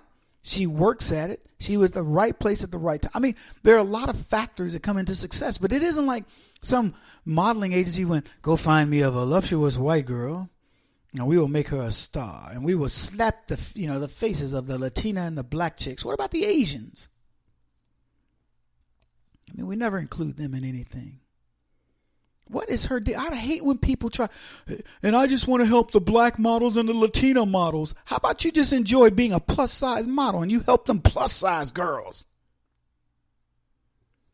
She says she believes it's wrong that black and Hispanic women with similar body types aren't enjoying the same modeling success. Well, let me help her out. They don't have her face. This girl is pretty. There are many. Look, there are girls that can only do face modeling. There are some who can only do runway. Runway is not for the super curvy girls. It tends to be for the kind of elegant, tall, elegant women. I'm just saying it. That's the tendency. Print models tend to be more curvy. So I'm just kind of giving you an idea. Look, and you got to have it all. It isn't. I'll put it this way: when somebody's looking for a foot model, they don't go, "I wonder if it's a black foot," or they just don't want you to have jacked up feet. If you're gonna do a Crest commercial, you can't have jacked up teeth. The idea that I don't understand why black girls and Latina girls aren't getting the chances that I'm getting. Shut up. Enjoy your success. Go represent the big girls. And shut up the dude that wrote me the letter saying, Kevin, if I'm going to pick up a Sports Illustrated, I don't want to see a big girl and a plus-size model on the cover. I do. And there's fellas out there, if you're with your wives or your girlfriends, I know you ain't really shaking your head up going, yeah, but we know. Don't think I don't know. I know you. I know you because I went to school with you. I played sports with you. I've hung out with you in various places, and I know what men are looking for. Look, I've dated a girl who's a size 0, and I've dated girls who are as big as a size 20 or so, and they were attractive for a variety of reasons. It varied. But what I'm getting at is that the number of women that I've dated who are like say size 4 and below, is pretty small. The ones who are 4 to 12, very, very large demographic for me. Not that I'm all Wilt Chamberlain or something up in here, you know what I mean? But I mean, I've seen my share of good-looking girls. I dated a couple of models. I even went out with a stripper once. Okay, more than once. What can I say? The point is, I think I know beauty. And I've seen women with drop dead gorgeous bodies and you're like, bang, nothing in the face. I've seen women with a beautiful face and you're like, boy, if you can only put a different body. So it's a subjective thing. And for Ashley Graham to think it's white privilege, I mean, come on. It defeats the purpose of her career. You got your career, girl, because you're good at what you do. It has nothing to do with your color. Almost wish a black woman would come along and take her job.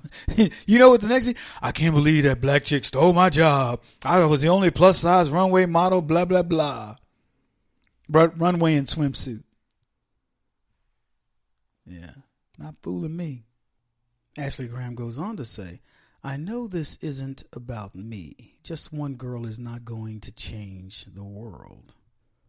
Yeah, well, not when it's something as insignificant as this, but one person can change the world.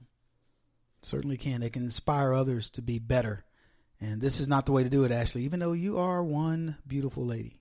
Recently, we had a government takeover of our healthcare system, and is retirement next? Hi, Kevin Jackson here. It's already happened in 12 countries in the last 5 years. Governments paying off their debts by seizing a portion of their citizens' bank and retirement accounts. We're $18 trillion in debt, and there is $18 trillion in retirement accounts. You do the math. Is our country wanting to do the same? Get the facts. My dear friends at Landmark Capital Gold Group have the facts. CEO David Fisher wrote a white paper titled, How to Protect Your Retirement and Bank Accounts from Government Seizure. Transfer your 401k or IRA into physical gold and silver and take possession. You heard me right. Take possession. No paper, real product, and no tax liability. Call Landmark Capital at 844-715-9411. That's 844-715-9411 or landmarkgold.com. That's landmarkgold.com.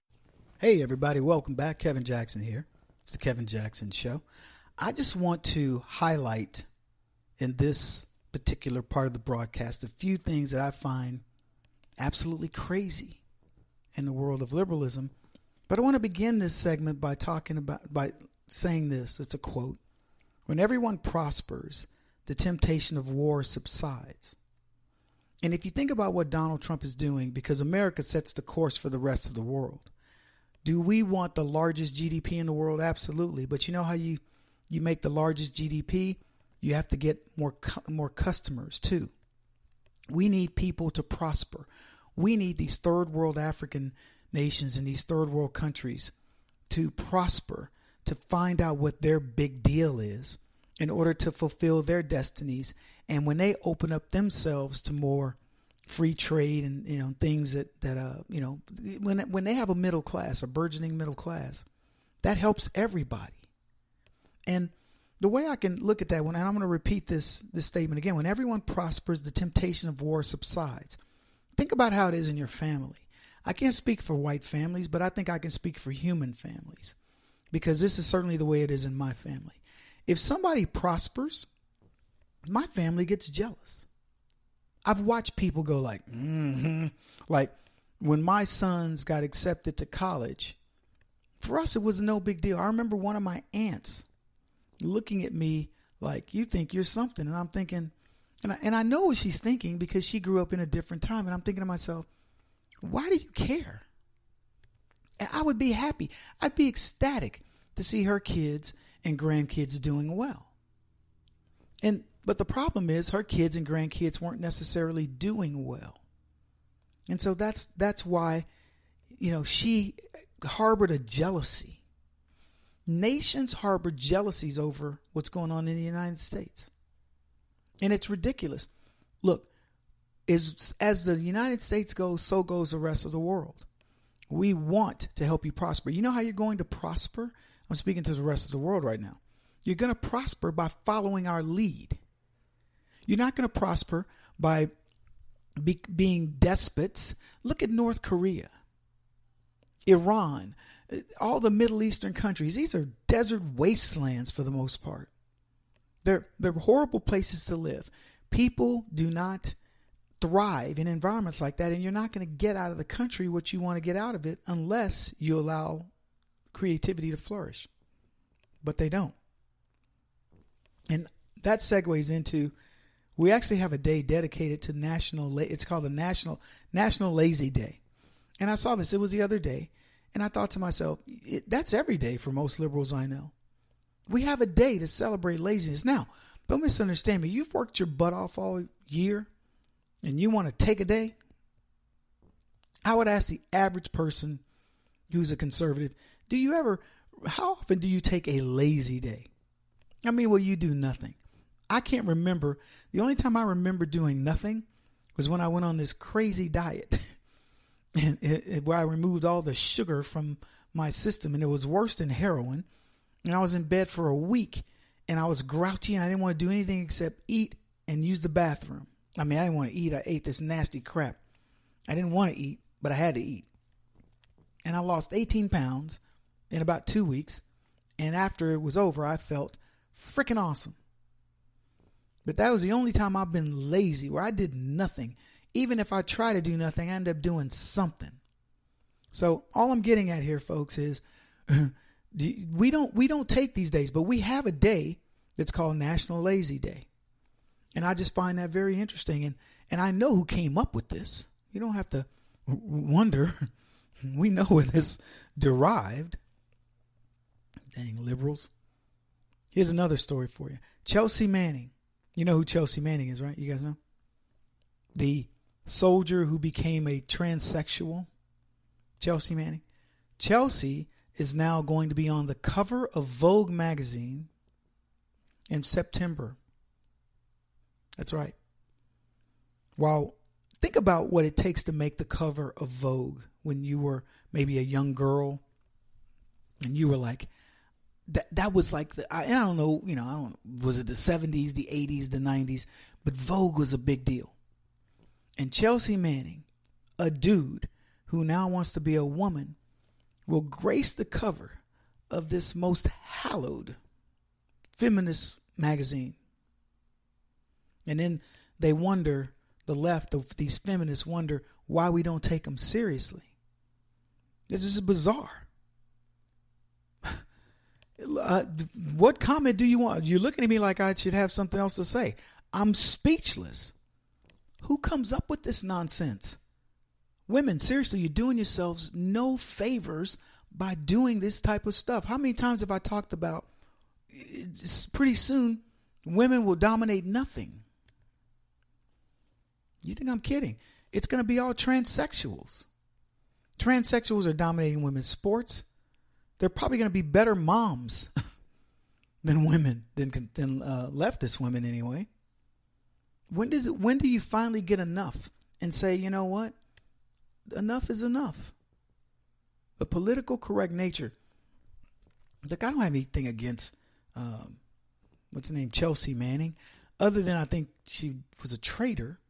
But I'm saying as a human being, I don't have anything. If a dude wants to be a girl, fine, be a girl. But what? Why do you glorify this? Why do you take an iconic magazine that is geared to women and you go, hey, we're going to stick this transsexual on there, and as if it means something there. Oh, look at what we've done. We're just amazing at how we think. So progressive of us. It's all done with the notion, I'm going to tell you folks, selling magazines. Now you say, come on, Kevin, that's what they do. It is. It is what they do. But you should be able to sell a magazine based on its content geared towards your audience. Is their audience transsexuals? What are they trying to accomplish? Besides stirring up stuff and making you feel like, oh, I guess I better jump on board with that. Look, I don't care. I don't care if somebody wants to change their sex. I never would. If it happened in my family, I would be accepting of the person that did it. I would probably have a sit down and go, can you explain to me why you did it? When did it occur? I'd probably have some idea. I'd say, I kind of knew you were a little effeminate. But I didn't know you wanted to be a girl, Chip. Or whatever. I don't get it. Here's another story. Section 8 housing is destroying housing values, but it's driving up rental prices. I don't know if you guys know this, but Barack Obama with this, what they call it, Agenda 21, they want to move low-income people into the nicer areas because you're never going to get there otherwise. They're forcing these places where, the people have moved and said, oh, I always wanted to live in this very exclusive area. And they're saying, no, you can't be exclusive anymore. We're going to make you now have to live next to Section 8 housing people. You guys think I'm kidding? Go look this up. You'll see what I'm talking about. And people are revolting. You've worked hard. Look, I can tell you this.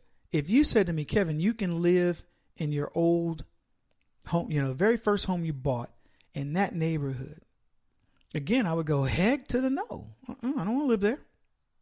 I'm done with that neighborhood.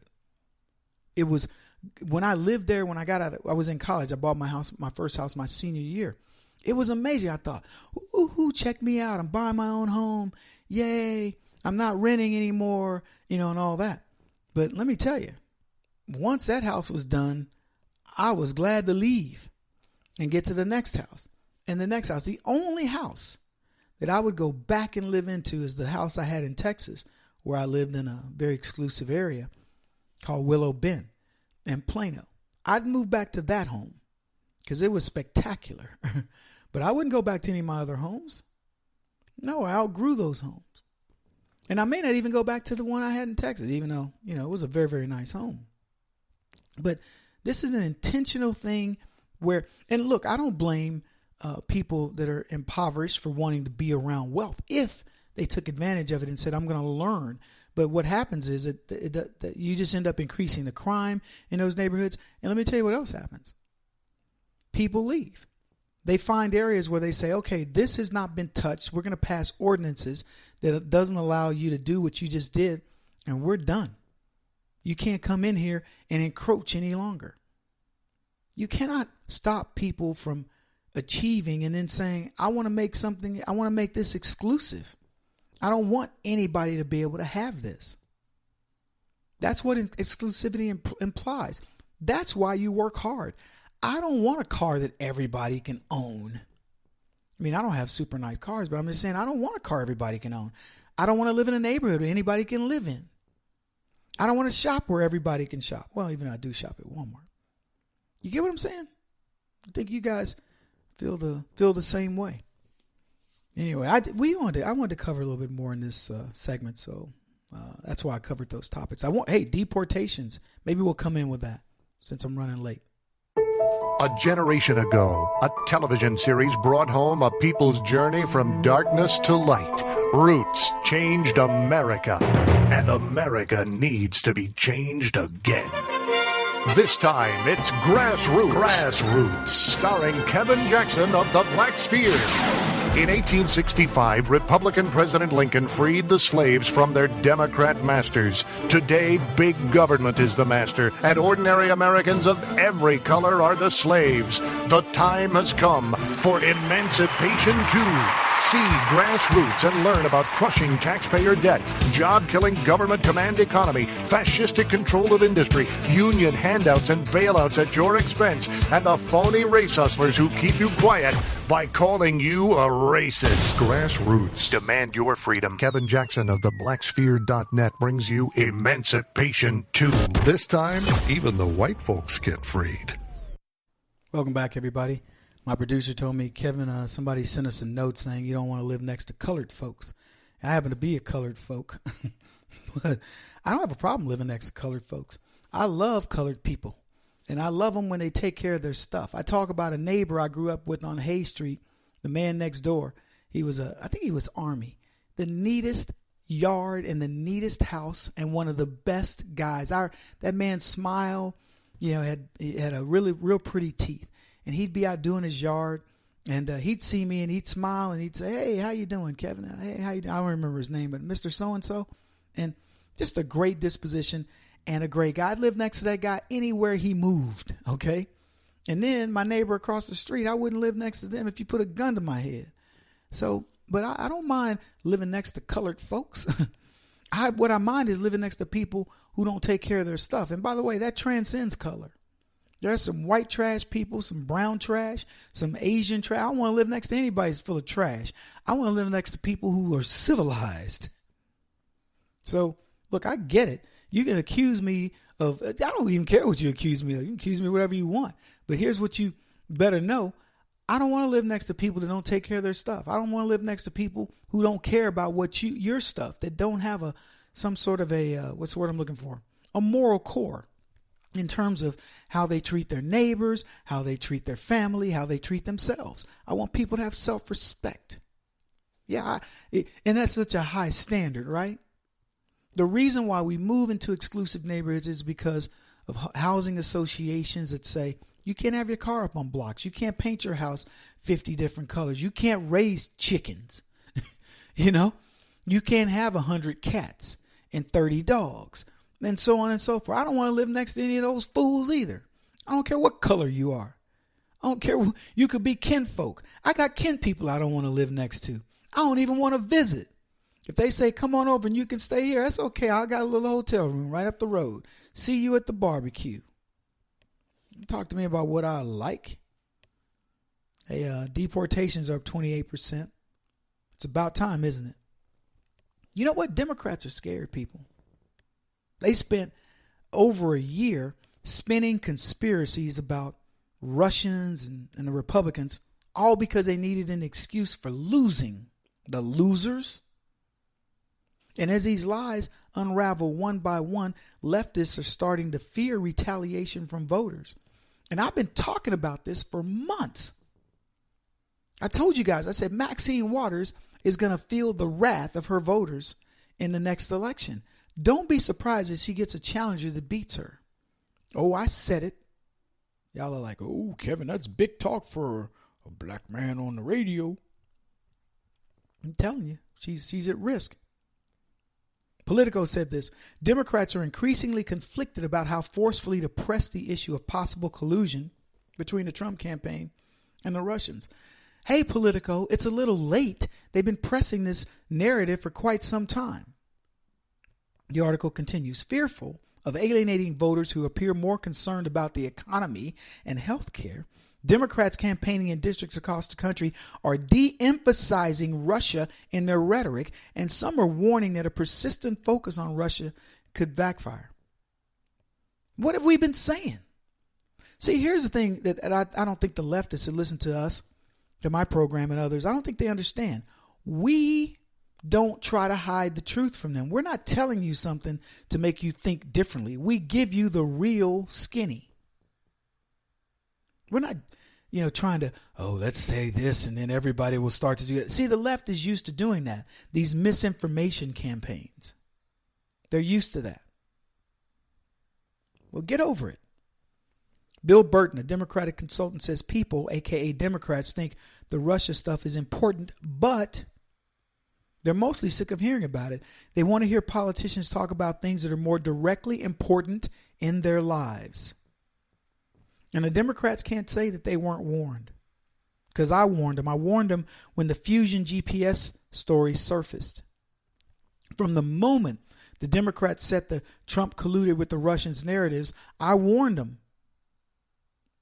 I told them, I said, Democrats tell you what they're doing by accusing others. And I knew when somebody opened their mouths that there was apparently something wrong with the Democrats, not with the Republicans in Russia. From the very beginning, all the top Democrats knew they were colluding with the Russians. They knew this. They tried to set a trap for then candidate Trump, but it failed for one reason. It failed because they underestimated Trump. Now, I've also argued that the Democrats overestimated themselves. Now, you can make that 1A and B or whatever, but overestimating yourself tends to mean you've underestimated your opponent. The Democrats certainly believed the media juggernaut was going to get them over any potential hump, any harm, should their ruse about Russia be uncovered. But they didn't count on the media being marginalized. We talked about this. They didn't count on Donald Trump's ability to make the media meaningless, worthless to the public. But they did not also count on your unwavering support. I want you to think about this for a second. Give me another candidate and tell me that candidate could have instilled in you the thing that said, I'm going to support that Ted Cruz to the end.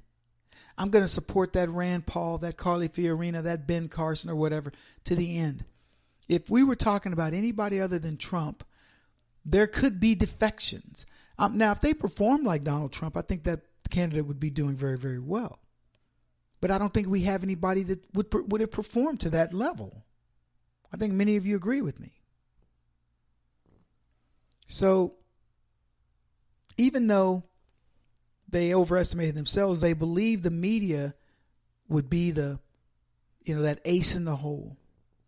And during the hearings before the Senate Judiciary Committee, the head of Hermitage Capital Management, a guy by the name of William Browder, testified that the pro-Democrat consulting firm Fusion GPS has deep ties to the Kremlin.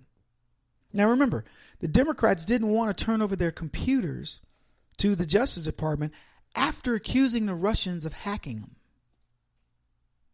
Now I want you to think about that. You've got the proof. You're like, okay, look, we got hacked. How do I know? I can tell. It's on my computer. Can we have your computer or the data? Nope. So that was another red flag. So the other thing you could think about is none of the scoundrels want to testify. They've been asking Susan Wright, I recuse myself. I don't want to appear, and on and on. Schiff had 12 people that said they didn't want to appear. Supposedly on the biggest scandal in our political history, nobody wants to appear.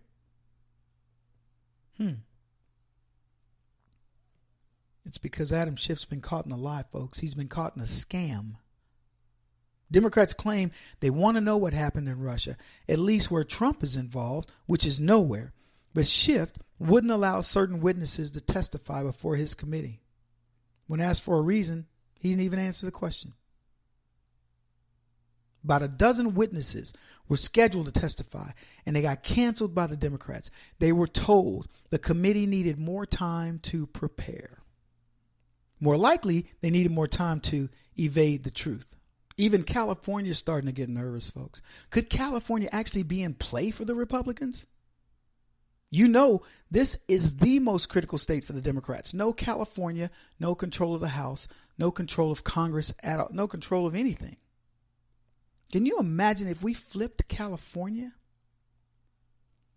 Derry Srago, a Democratic strategist whose California Target book handicaps races in California call Russia a distraction, said that the Democrats are going to be in deep, deep trouble if they don't start talking about what voters care about. We need to talk about what people think about when they wake up in the morning, and it's not Russia, Srago said. The more we talk about stuff that voters don't truly care about in their daily lives, it confirms that the Democrat Party's brain has been eaten by the elites in Washington, who have been sitting fat and happy for a lot of years while working Americans have lost their jobs, lost confidence in the future, etc. That's as scathing as it gets, and that's from a Democrat. The Russian story is a bust, but leftists go ahead. They keep talking about it because it pushes more people to the right. A Harvard-Harris poll reported that 2/3 of voters believe all the Russian crap is hurting the country, and they're sick of it. Now, all this being said, folks, I'm going to tell you something. I'm not going to convince these guys to stop. I hope they keep it up. Mueller's out there looking for, grand juries or whatever. Keep it going, because as it expands, it is going to be bad news for the left. I know it sounds like a broken record, but I'm telling you, we're in the driver's seat on this, and I want to stay there. Anyway, I got to leave it there.